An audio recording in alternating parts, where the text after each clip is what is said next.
Le gâtillier, c'est une plante qui a été très utilisée au Moyen Âge.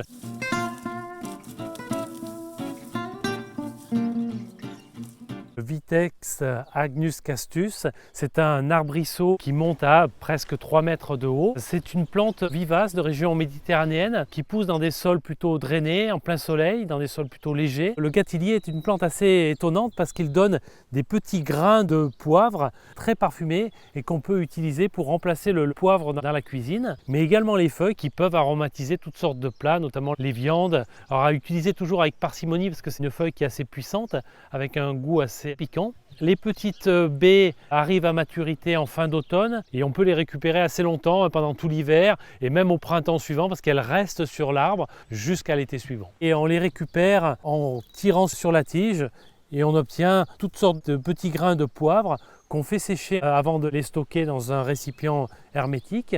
Et après, on peut les utiliser pendant plusieurs années. Ça se conserve très très bien. Les feuilles s'utilisent de préférence fraîches. Séchées, elles perdent beaucoup de leur arôme. Donc on coupe les feuilles et on les utilise au fur et à mesure des besoins dans la cuisine. On ne coupe jamais les feuilles uniquement et toujours au-dessus d'un départ.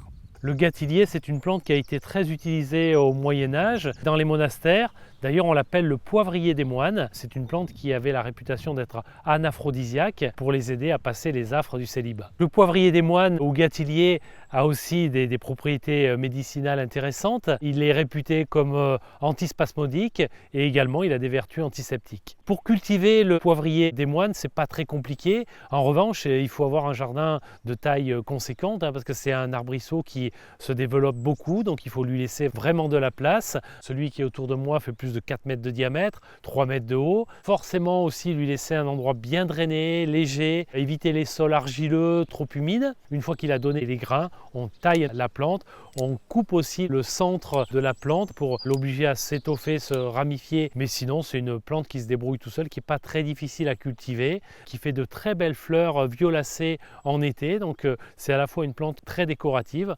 On peut consommer les fleurs de gâtillier, elles ont une petite saveur un petit peu épicée, à utiliser aussi avec parcimonie comme le feuillage. Avec le gel, tout a gelé. Cette année, il n'y aura pas de fleurs. Et là, on est sur les grains de l'année dernière. C'est une plante à feuillage caduc. Elle pousse au début du printemps et jusqu'à l'automne. Donc on peut récupérer du printemps jusqu'à l'automne les feuilles. Le gâtillier se taille plutôt en hiver. On voit aussi beaucoup mieux les tiges qui sont sèches et les rameaux qu'on peut supprimer.